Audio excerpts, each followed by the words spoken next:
Gur Sandesh is one of my absolute favorite mithais, so let's give this a fall-inspired twist and make this an apple crisp baked gur sandesh.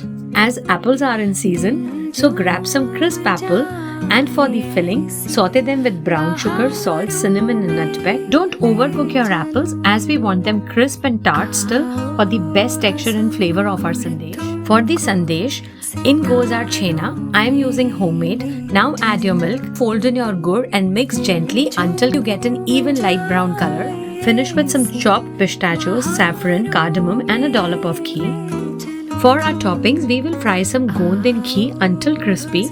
This part is such a fun touch and you will definitely love it. And now it's time to assemble. Add an alternating layer of your apple filling and gur sandesh. You can serve this as a large dish or individual cups. Top it off with some chopped almonds and pistachios, our crispy gond which elevates this dish to a whole new level, and some apples and saffron. Bake until warmed and the most comforting fall-inspired apple crisp gur sandesh is ready to be served.